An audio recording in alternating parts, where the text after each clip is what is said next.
ಇವತ್ತಿನ ದಿವಸ ಲೋಕಸಭಾ ಕಾರ್ಯಾಲಯ ಉದ್ಘಾಟನೆ ಮಾಡಿದ್ದು ಎಲೆಕ್ಷನ್ ಮುಗಿಯೋವರೆಗೆ ಗೆಲ್ಲೋವರೆಗೆ ಯಾವಾಗಲೇ ನಮ್ಮ ಅಡ್ರೆಸ್ ಇರ್ತದೆ ಭಾರತೀಯ ಜನತಾ ಪಾರ್ಟಿ ಅಂತಂದ್ರೆ ಈ ಆಫೀಸ್ ಇರ್ತದೆ ಅಂತ ಹೇಳಿ ತಾವೆಲ್ಲರಿಗೂ ಹೇಳಿಸ್ತೀವಿ. ನಾವು ಹೋದ ಎಲೆಕ್ಷನ್ಯಾಗ ಉಮೇಶ್ ಜಾಧವ್ಜಿ ಅವರಿಗೆ 1 ಲಕ್ಷ ಮತ ಇರ್ತಾರೆ. ನಾವು ಪೂರ ಕಲಬುರಗಿ ಜಿಲ್ಲೆದವರು ಆಶೀರ್ವಾದ ಮಾಡಿ ಕ್ಷಮಾ ಪಟ್ಟಿ ಅವ್ರಿಗೆ ಗೆಲ್ಲಿಸಿದ್ರು. ಅದಕ್ಕೆ ತಾವೆಲ್ಲರಿಗೆ ಏನ್ ವಿನಂತಿ ಮಾಡ್ತೀವಿ ಅಂತಂದ್ರೆ ಮತ್ತೊಮ್ಮ ಈ ಸತಿ ನರೇಂದ್ರ ಮೋದಿಜಿ ಅವರಿಗೆ ಹ್ಯಾಟ್ರಿಕ್ ಆಗ್ಬೇಕು.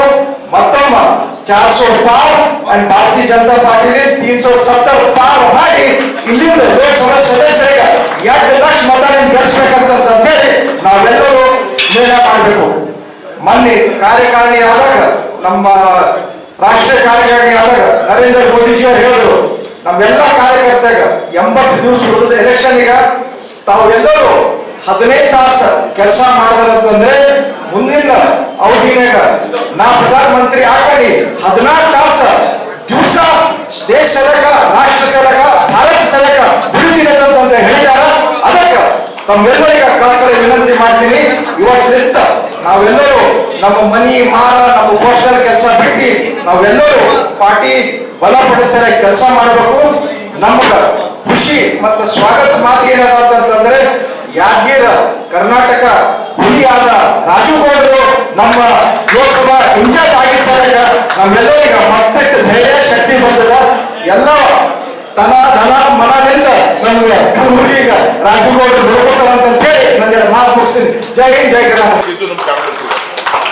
ಎಲ್ಲರಿಗೂ ವಿಶ್ವಾಸ ಹೋಗ್ಬೇಕು. ನಾ ಇನ್ನೊಂದು ಕೈ ಜೋಡಿಸಿ ವಿನಂತಿ ಮಾಡ್ತೀನಿ ರಾಜುಗೌಡ, ನಿಮ್ಮ ಮುಂದೆ ಹೇಳ್ತೀನಿ. ನಾನು ನಿಮ್ಗೆಲ್ಲರಿಗೆ ಒಂದು ಕೈ ಜೋಡಿಸಿ ವಿನಂತಿ ಮಾಡ್ತೀನಿ. ನಮಗೆ ಲಾಸ್ಟ್ ಎಲೆಕ್ಷನ್ದಾಗ ಊಟ ಹಾಕಿಲ್ಲ, ಅವ್ರಿಗೆ ಮಾತಾಡಿಸ್ಬೇಡ್ರಿ, ಅವ್ನಿಗೆ ಕರಿಬೇಡ್ರಿ, ಅದು ಬಿಟ್ಟು ಬಿಡ್ಬೇಕು. ಹಿಂದೆ ಏನಾಗ್ಯದ ಮುಗಿಯುತ್ತೆ. ನಮಗೆ ಪಾರ್ಲಿಮೆಂಟ್ ಎಲೆಕ್ಷನ್ ಇಸ್ ಇಂಪಾರ್ಟೆಂಟ್. ಪ್ರತಿಯೊಬ್ಬರಿಗೆ ನಾವು ಕಾನ್ಫಿಡೆನ್ಸ್ನಾಗ ತಗೋಬೇಕು.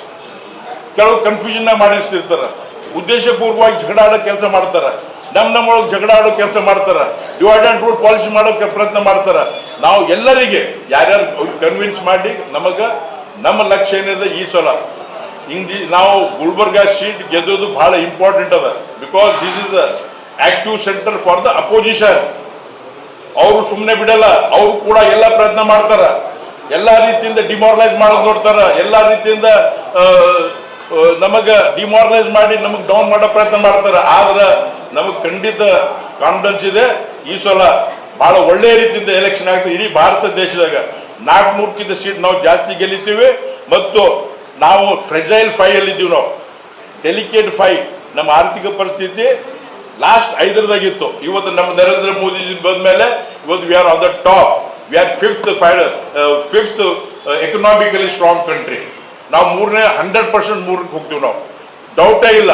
ಇದು ಒಂದೇ ಅಲ್ಲ, ಈಗ ಮುಂದಿನ 5 ವರ್ಷದಾಗ ನಾನು ನಿಮ್ಗೆ ಆಶ್ವಾಸನೆ ಕೊಡ್ತೀನಿ, ಕಲಬುರ್ಗಿ ಅಭಿವೃದ್ಧಿ ಆಗಷ್ಟು ಯಾವುದು ಕ್ಷೇತ್ರ ಅಭಿವೃದ್ಧಿ ಆಗಲ್ಲ.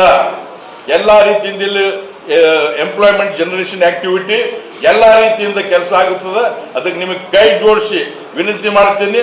ಏನಾದರೂ ಕನ್ಫ್ಯೂಷನ್ ಇದ್ರೆ ಏನಾದರೂ ನಾವು ಒಂದು ರೂಮ್ನಾಗ ಕೂತಿ ಚರ್ಚೆ ಮಾಡಿ ನಾವು ಸೆಟಲ್ ಮಾಡ್ಕೊಳ್ಳೋಣ.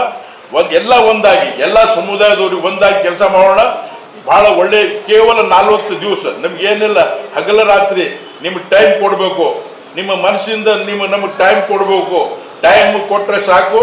ನಾವು ಖಂಡಿತವಾಗಿ, ಯಾಕಂದ್ರೆ ಮುಂದೆ ನಾವು ZP TP ಎಲೆಕ್ಷನ್ ನಮ್ಮ ಸರ್ಕಾರ ನಮ್ಮ ಕೈಯಾಗಿಲ್ಲ. ಮುಂದೆ ನಾವು 5 ವರ್ಷದಾಗ ನಮ್ಗೆ ಇತ್ತಂದ್ರೆ ನಾವು ಪೂರಾ ನಮ್ಮ ಕೈಯಾಗ ಇದು MP ಸೀಟ್ ಇತ್ತಂದ್ರೆ ನಾವು ಪೂರ್ತಿ ಅಡ್ಮಿನಿಸ್ಟ್ರೇಷನ್ ನಮ್ಮ ಕೈಯಾಗ ಇಟ್ಕೊಳ್ಳುವಂಥ ಶಕ್ತಿ ದೇವ್ರು ನಮಗೆ ಕೊಟ್ಟಾರ. ಯಾರಿಗೆ ನಮಗೆ ದಿನಾನೇ ನಮಗೆ ಫೋನ್ ಮಾಡ್ತಾರೆ, ಸರ್ ಕೇಸ್ ಮಾಡಿದ್ರು ನಮ್ಮ ವಾರ್ಡಿದಾಗ. ಸುಮ್ಮನೆ ಒಂದು ದೊಡ್ಡ ರಾಮ್ನ 22 ಜನವರಿ ದಿವಸ 10,000 ಮಂದಿ ನಮ್ಮ ಹುಡುಗರು ಭಾಳ ಶಾಂತ ರೀತಿಯಿಂದ ಮೆರವಣಿಗೆ ಮಾಡಲಿಕ್ಕೆ ನಮಗೆ ಅಡ್ಡ ಹಾಕಿದ್ರು. ಒಬ್ಬ ಯಾರು ರಿಟೈರ್ಡ್ ಆಗುವ ಸ್ಪೆಷಲ್ SP ಬಂದು ನಮಗೆ ಅನಿಸ್ತಾನ ಅವು ನಮ್ಮ ಹುಡುಗರು ಎಲ್ಲಿ ಗಲಾಟೆ ಮಾಡಿಲ್ಲ. ಎಲ್ಲ ಫಂಕ್ಷನ್ ಮುಗಿದ್ಮ್ಯಾಗ ರಾತ್ರಿ 10ವರೆಗೆ ಕೇಸ್ ಮಾಡ್ತಾರೆ 5 ಮಂದಿ ಮ್ಯಾಗ. ಇಂಥ ಅನೇಕ ಘಟನೆ. ನಿನ್ನೆ ರಾತ್ರಿ ಕೂಡ ಬೇರೆ ಬೇರೆ ರೀತಿಯಿಂದ ನಮ್ಮ ರಟ್ಕಲ್ದಾಗ ಸಮಸ್ಯೆಗಳಾದವು. ಪೂರ್ತಿ ರಾತ್ರಿ ನಾವು ಮಕ್ಕೊಂಡಿಲ್ಲ. ಎಲ್ಲ ರೀತಿಯಿಂದ ನಾವು ಭಾಳ ಆಕ್ಟಿವ್ ಆಗಿ ಕೆಲಸ ಮಾಡಬೇಕು. ಕೈ ಜೋಡಿಸಿ ನಿಮ್ಮ ಪಾದಕ್ಕೆ ನಮಸ್ಕಾರ ವಿನಂತಿ ಮಾಡ್ತೀನಿ. ನಾವೆಲ್ಲರೂ ಕಲಿತೆ ಮತ್ತೊಮ್ಮೆ ಇತಿಹಾಸ ಕ್ರಿಯೇಟ್ ಮಾಡೋಣ. ಇದನ್ನ ನರೇಂದ್ರ ಮೋದಿಜಿ ಅವರಿಗೆ ಕೈ ಗಟ್ಟಿ ಮಾಡುವಂತ ಕೆಲಸ ಮಾಡಬೇಕು. ನಾವು ರಾಜು ಗೌಡ್ರಿಗೆ ಹೇಳ್ತೀವಿ, ರಾಜು ಗೌಡ್ರೆ ನೀವು ರಾಜರಿದ್ದೀರಿ, ಯುದ್ಧ ಮಾಡಿದವ್ರು ಇದ್ದೀರಿ, ಹೋರಾಟ ಮಾಡಿದವ್ರು ಇದ್ದೀರಿ. ಇವತ್ತು ಚಿಂಚೋಳಿ ಸೀಟ್ ಗೆದಿಬೇಕಂದ್ರೆ ಯಾರಿಗೂ ಗೊತ್ತಿಲ್ಲ, ಒಳಗಿಂದ ಒಳಗೆ ನಿಮ್ದಷ್ಟು ಶಕ್ತಿ ಇತ್ತು ಯಾರಿಗೂ ಗೊತ್ತಿಲ್ಲ, ನೀವು ಮಾಡಿ. ಅದಕ್ಕೆ ನಿಮ್ಮ ನೇತೃತ್ವದಲ್ಲಿ ನಾನು ತಪ್ಪು ಮಾಡಿದ್ರೆ ಯಾವ್ದೋ ನೀವು ತಪ್ಪು ಮಾಡಿದ್ರೆ ಅಂತ ಹೇಳಿ ನಾವು ಸರಿಪಡಿಸ್ಕೋತೀವಿ. ಯಾರೇ ತಪ್ಪು ಮಾಡ್ರಿ ಅವ್ರಿಗೆ ಸೀದಾ ಹೇಳ್ರಿ. ನಾ ರಾಜ್ಕುಮಾರ್ ಪಾಟೀಲ್ ಅವರಿಗೆ, ಓ ರಾಜ್ಕುಮಾರ್ ಪಾಟೀಲ್ನ ಈ ಕಡೆ ಕೇಳ್ರಿ, ನೀವು ಹಂಗೆ ಮಾತಾಡ್ಬೇಡ್ರಿ. ಅವ್ರು ಹೇಳಿದ್ರು, ಇದ್ದಿದ್ದು ಹೇಳಿದ್ರು, ಅವರು ಏನಿದ್ರೆ ಹೇಳ್ಬಿಡ್ರಿ, ನಾವು ಶಾರ್ಟ್ ಔಟ್ ಮಾಡೋಣ, ಎಲ್ಲರ ಕಲ್ತು ಕೆಲಸ ಮಾಡೋಣ. 50 ದಿವಸದಾಗ ನಮ್ದು ಶಕ್ತಿ, ನಮ್ದು ಏನದ ಯುಕ್ತಿ, ನಮ್ದು ಕೊಡುಗೆ ಪಾರ್ಟಿಗೆ ಏನದ ಈ 45 ದಿವಸನಾಗ ಗೊತ್ತಾಗ್ತದೆ. ಈ 45 ದಿವಸ is bench mark, 45 days is a bench mark. ಇದನ್ನ ನಾವು ಅಬ್ಸರ್ವ್ ಮಾಡಲ್ಲ, ಇದನ್ನ ಅಬ್ಸರ್ವ್ ಮಾಡೋರು ಮ್ಯಾಗಿಂದ ಬಹಳ ಶಕ್ತಿಗಳವ. ಮೊನ್ನೆ ಶಿವರಾಜ್ ಸಿಂಗ್ ಚೌಹಾಣ್ ಇದ್ದಾಗ 100 ಮಂದಿ ಮುಫ್ತಿ ಮೇಲೆ ಸೆಂಟ್ರಲ್ ಇಂಟೆಲಿಜೆನ್ಸ್ ಇದವರು ಇದ್ರು. 100 people were there central intelligence ಇದವರು ಎಲ್ಲೆಲ್ಲಿ ಏನಾಡ ಅಂತ ಹೇಳಿ ಎಲ್ಲ ರಿಪೋರ್ಟ್ ಹೋಗ್ತವೆ ಇಲ್ಲಿ. ಅದಕ್ಕೆ ಎಲ್ಲ ಕೈ ಜೋಡಿಸಿ ವಿನಂತಿ ಮಾಡ್ತೀನಿ, ನಾವು ಎಲ್ಲರೂ ಒಂದಾಗಿ ಇಷ್ಟು ದಿವ್ಸ ಮುಗೀತು, ಹಿಂದಿದೆಲ್ಲ ಮುಗೀತು.